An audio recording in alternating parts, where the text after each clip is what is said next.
इस वक्त आप आराम से बैठकर इस वीडियो को देख रहे हैं, मगर मैं आपको कहूं, आज जिस जगह पर आप अभी बैठे हो वो जमीन आज से करोड़ों साल पहले 8,500 डिग्री के तापमान से उबल रही थी, या जिस जगह पर आप बैठे हैं वो जगह लाखों सालों तक बर्फ से ढकी हुई थी।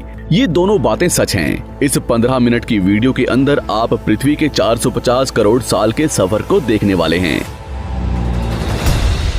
जिस जगह आज हमारा सौरमंडल है, वहाँ विभिन्न प्रकार की गैस और धूल के बादल हुआ करते थे।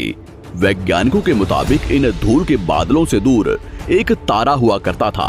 वक्त के साथ साथ उस तारे की ऊर्जा कम होने लगी, जिसके कारण उसके अंदर एक विशाल विस्फोट हुआ। विस्फोट की वजह से अंतरिक्ष की ये धूल एक दूसरे से दबने लगी।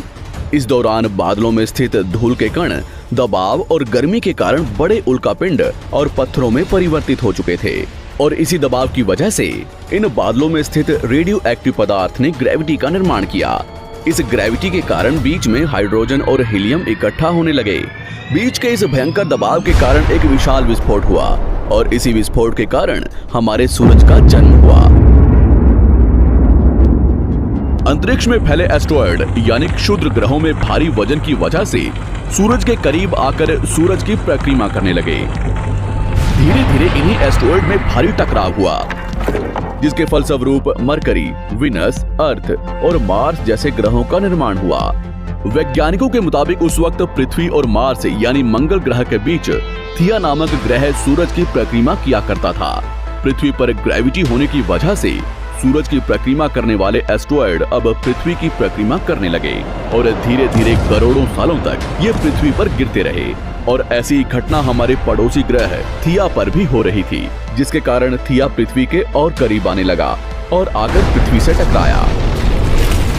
इस भयंकर टकराव की वजह से पृथ्वी के हिस्से कणों के रूप में अंतरिक्ष में फैल गए और एक रिंग्स की तरह पृथ्वी की परिक्रमा करने लगे। इन्हीं परिक्रमा करते हुए कणों में टकराव होने लगा, जिसके कारण हमारे चांद का निर्माण हुआ। उस वक्त पृथ्वी पर सिर्फ एक ही समुद्र हुआ करता था, और वो था 1900 डिग्री सेल्सियस की तापमान पर उबलते हुए लावे का। उबल रही थी वो सारी चीजें जिसे आज आप अलग अलग नाम से जानते हैं।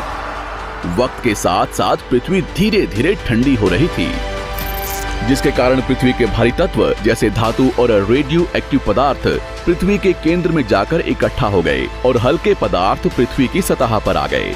लाखों सालों तक पृथ्वी पर उल्कापिंडों की बरसात हुई, और इन गिरते हुए उल्कापिंडों में जमा था नमक, मिनरल्स और पानी। करोड़ों सालों तक इन उल्कापिंडों की बरसात होती रही, और धीरे धीरे पृथ्वी की ऊपरी सतह पानी से ढकने लगी। वैज्ञानिकों के मुताबिक यही वो वक्त था जब दूर गहरे पानी के अंदर निकलते ज्वालामुखियों से पहली बार सूक्ष्म जीवों का निर्माण हुआ। लाखों सालों बाद एक वक्त ऐसा आया जब पृथ्वी की पूरी सतह पानी से ढक चुकी थी।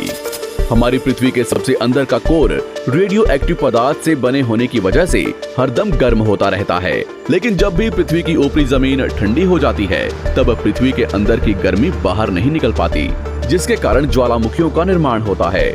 और उस वक्त कुछ ऐसा ही हुआ। पानी से ढकी हुई पृथ्वी पर हजारों की तादाद में ज्वालामुखी निकलने लगे, और आने वाले लाखों सालों तक इन ज्वालामुखियों का निकलना जारी रहा, जिससे पानी के ऊपर जमीन का निर्माण हो रहा था। इस वक्त भी पृथ्वी पर वातावरण न होने की वजह से अंतरिक्ष से उल्कापिंडों की बरसात हो रही थी। आज से लगभग 300 करोड़ साल पहले पृथ्वी पर ऐसा वक्त आया जब पृथ्वी का वातावरण लगभग स्थिर होने लगा था। ज्वालामुखी निकलने धीरे हो गए थे, और पृथ्वी का एक दिन 12 घंटे का हुआ करता था। साल बीतते गए, और धीरे धीरे ये सूक्ष्म जीव विकसित होते गए और समूह में रहने लगे। आज से लगभग 250 करोड़ साल पहले पहली बार पृथ्वी पर ऐसे जीवों का निर्माण हुआ जो जीने के लिए ये पानी के अंदर के मिनरल्स यानी खनिज पदार्थ और धूप का इस्तेमाल करते थे, और मल त्याग के रूप में ऑक्सीजन बाहर निकालते थे। इस वक्त तक पृथ्वी पर ज्यादातर ज्वालामुखी निकलने बंद हो चुके थे, और इन माइक्रोबैक्टीरियाज की वजह से वातावरण में ऑक्सीजन की मात्रा बढ़ रही थी। वातावरण में ऑक्सीजन बढ़ने की वजह से पृथ्वी का वायुमंडल बनना शुरू हुआ, और आने वाले हजारों सालों तक वातावरण में ऑक्सीजन की मात्रा बढ़ती रही। जिसकी वजह से पृथ्वी के ज्यादातर हिस्सों में ये सूक्ष्म जीव फैल गए। हजारों सालों बाद एक वक्त ऐसा आया जब पृथ्वी में ज्यादा ऑक्सीजन बढ़ने के कारण ये सूक्ष्म जीव मरने शुरू हो गए। उस वक्त तक पृथ्वी का वातावरण ठंडा होने के साथ साथ ऑक्सीजन से भी भर चुका था, जिसके कारण जमीन और वातावरण में स्थित आयरन यानी लोहे के मिनरल्स पानी में स्थित ऑक्सीजन से रिएक्ट होने लगे। और एक वक्त ऐसा आया जब पृथ्वी की जमीन आज के मार्स के जैसे लाल हो चुकी थी। वक्त बीतने के साथ साथ धरती की टेक्टोनिक प्लेट्स में दरार होने लगी, जिसके कारण पृथ्वी के अंदर का लावा जमीन की तरह कई लाखों सालों तक खुला उबलता रहा। और यही वो कारण था जिसके कारण पृथ्वी के वातावरण में कार्बन डाइऑक्साइड की मात्रा बहुत बढ़ गई और पृथ्वी पर एसिड की वर्षा शुरू हो गई। एसिड रेन की वजह से पृथ्वी का तापमान घटने लगा और तापमान इतना घटा कि पृथ्वी के ऊपर स्थित पानी बर्फ में परिवर्तित होने लगा। पृथ्वी पर पहली बार भयंकर आइस एज आया। इस वक्त पूरी पृथ्वी सफेद बर्फ से ढक चुकी थी। आमतौर पर जब धरती पर सूरज की किरणें गिरती हैं, तब जमीन उन किरणों को सोख लेती है, मगर क्योंकि पूरी पृथ्वी बर्फ से ढक चुकी थी और क्योंकि बर्फ सफेद और चमकीली होती है, जिसके कारण सूरज की किरणें धरती पर गिरने के बाद वापस चली जाती थी। इसी कारण से पृथ्वी कई लाखों सालों तक बर्फ से ढकी रही, मगर फिर से पृथ्वी के अंदर स्थित गर्मी ज्वालामुखी के रूप में निकलना शुरू हो गई और इन ज्वालामुखियों से निकलने वाली गर्मी ने बर्फ को पिघलाना शुरू कर दिया। इसी बीच पृथ्वी की गहराई में बचे कुछ सूक्ष्म जीव धीरे धीरे बदल रहे थे और अब वो ऑक्सीजन को अपने शरीर को बड़ा और जटिल बनाने के लिए इस्तेमाल करने लगे थे। इस बीच पानी में अलग से भी छोटे समुद्री पौधे निकलने शुरू हो चुके थे।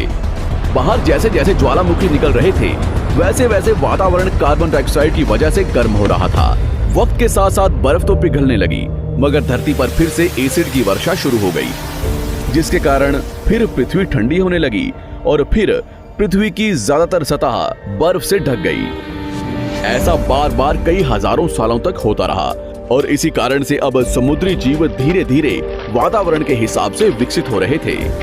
इस बीच कई सारे जीव और समुद्री जंगल्स विलुप्त हो गए, मगर जो बच गए वो धीरे धीरे पृथ्वी के बदलते तापमान के हिसाब से ढलते गए और अब हजारों सालों बाद समुद्री पेड़ बर्फ की वजह से पूरी तरह से मरते या सूखते नहीं थे। अब सूक्ष्म जीव समुद्री जीव बन चुके थे। जब फिर से ज्वालामुखियों ने पृथ्वी की बर्फ को पिघलाना शुरू किया, तब ये समुद्री पेड़ जल्दी विकसित होकर फैल गए। धीरे धीरे वातावरण में ऑक्सीजन की मात्रा बढ़ने लगी और पृथ्वी पर होने वाली एसिड की वर्षा कम होने लगी। वातावरण में ऑक्सीजन आने की वजह से पृथ्वी की ओजोन लेयर्स मोटी होने लगी और आज से लगभग 47 करोड़ साल पहले पृथ्वी की ऊपरी सतह पर पहली बार मोसोस नामक प्लांट उगना शुरू हुआ। वक्त के साथ साथ जमीन पर अलग अलग प्रकार के पौधे और पेड़ उगना शुरू हुए। एक वक्त ऐसा आया जब जमीन के पेड़ों की लंबाई लगभग 80 से 100 फीट जितनी या आज के 5 से 6 मंजिला बिल्डिंग जितनी ऊंची हो चुकी थी। ये वो वक्त था जब समुद्री जानवर समुद्र से बाहर निकल रहे थे और जमीनी जानवरों में परिवर्तित हो रहे थे। धरती की ज्यादातर जमीन एक जगह इकट्ठी हो चुकी थी, जिसे आज हम पैंजिया महाद्वीप के नाम से जानते हैं। पृथ्वी का वातावरण और तापमान लगभग स्थिर हो चुका था और अब करीब 21 से 23 घंटे का दिन हुआ करता था। अब समुद्री जीव पानी से बाहर रहने लगे थे और वातावरण के हिसाब से उनके शरीर का रंग रूप बदल रहा था। धीरे धीरे ये जमीनी जानवर डायनासोर्स में परिवर्तित हो गए।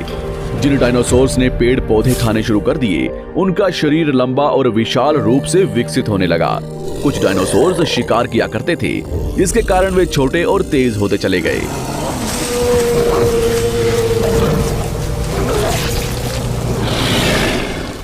पृथ्वी की ऊपरी जमीन एक जगह इकट्ठी होने के कारण ज्यादातर जमीन रेगिस्तान और बंजर हो चुकी थी।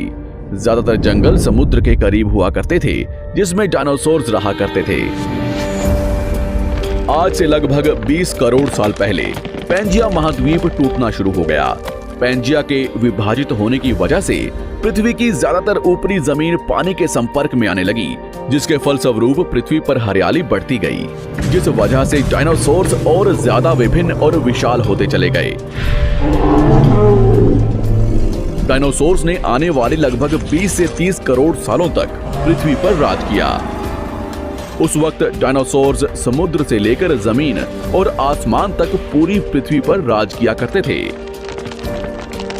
इस दौरान अफ्रीका से टूटा भारत सीधे आकर आज के तिब्बत से टकराया और इस टकराव की वजह से हिमालय का निर्माण हुआ।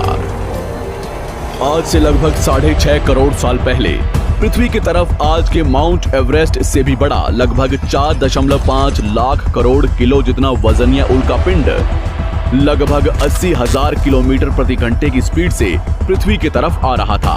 पृथ्वी की सतह को छूते ही उसमें भयंकर आग लगी और वो जलते हुए सीधा पृथ्वी से टकराया। इस टकराव से निकलने वाली ऊर्जा आज के 10 करोड़ परमाणु बम एक साथ फटने के बराबर थी। जहां ये उल्कापिंड गिरा, वहां के जानवर और पेड़ तुरंत भाप बनकर जल गए। गिरते ही पृथ्वी पर पूरी तरह धूल फैलने लगी। समुद्र में भयंकर बाढ़ आने लगी। भूकंप और आग ने पृथ्वी को जलाना शुरू कर दिया। कुछ ही घंटों में पूरी पृथ्वी के वातावरण में हानिकारक गैस और धूल की वजह से पृथ्वी नर्क हो चुकी थी। डायनासोर्स घुटन, आग और भूखमरी से पूरी तरह विलुप्त हो गए। इस वक्त हमारे पूर्वज जमीन के अंदर रहा करते थे, जिसके कारण वो इस विशाल प्रलय से बच गए। पृथ्वी का वातावरण पूरी तरह से काला और अंधेरा हो चुका था, जिससे धूप भी जमीन तक नहीं पहुंच पा रही थी। पृथ्वी के पेड़ और ज्यादातर जानवर विलुप्त हो गए। वातावरण में धूल और हानिकारक गैस के कारण पृथ्वी पर फिर से एसिड की वर्षा शुरू हो गई और फिर पृथ्वी ठंडी होकर बर्फ से ढक गई। लेकिन इस बार पृथ्वी की बर्फ लाखों सालों तक नहीं जमी रही और 80 से 90 हजार साल बाद ये बर्फ पिघलनी शुरू हो गई। जैसे ही धरती पर वातावरण फिर से पहले जैसा होने लगा, वैसे ही ये छोटे जीव जमीन से बाहर आना शुरू हो गए। उस वक्त पृथ्वी की बर्फ पिघलनी शुरू ही हुई थी, जिसके कारण अफ्रीका में घने ठंडे जंगल हुआ करते थे और इसी बीच ये जमीनी जीव बंदरों में परिवर्तित हुए। मगर जैसे जैसे पृथ्वी गर्म होने लगी, वैसे वैसे अफ्रीका के ये जंगल सूखने लगे। जंगल की चीजें खाने वाले बंदरों को खाने की कमी होने लगी। खाने की तलाश में इन बंदरों ने अपने पैरों पर चलना शुरू कर दिया, जिससे उन्हें दूसरे जानवरों के शिकार करने में मदद मिलती थी। धीरे धीरे बंदर एप्स यानी वानर में परिवर्तित हुए। खाने की तलाश में ये एप्स पृथ्वी के दूसरे हिस्सों में फैलने लगे और धीरे धीरे उनके शरीर का रंग रूप वहां के मौसम के हिसाब से बदलता गया। वक्त के साथ साथ हम आदिवासी बने। हमने हथियारों से लेकर आग का आविष्कार किया। हम धीरे धीरे इंसान के रूप में विकसित हुए। हमने धर्म से लेकर परिवार, भाषा और संस्कृति का निर्माण किया और वक्त के साथ साथ हम विकसित होते चले गए और आज हम इस पृथ्वी की सबसे विकसित प्रजाति बन चुके हैं। पृथ्वी को आज के जैसे बनने में लगभग 450 करोड़ साल का वक्त लगा है और हमें एक छोटे जमीन में रहने वाले जानवर से इंसान बनने में कई लाखों सालों का। मगर हमने इन 100 सालों में जितना पृथ्वी को गंदा और तबाह किया है, उतना आज तक किसी भी प्रजाति ने नहीं किया होगा। हम फिर से धरती को गर्म कर रहे हैं और कार्बन डाइऑक्साइड की मात्रा बढ़ा रहे हैं। वैज्ञानिकों का मानना है कि पृथ्वी पर फिर से विशाल परिवर्तन होने वाला है। भविष्य में पृथ्वी कैसी होगी, जानेंगे हमारी अगली वीडियो में।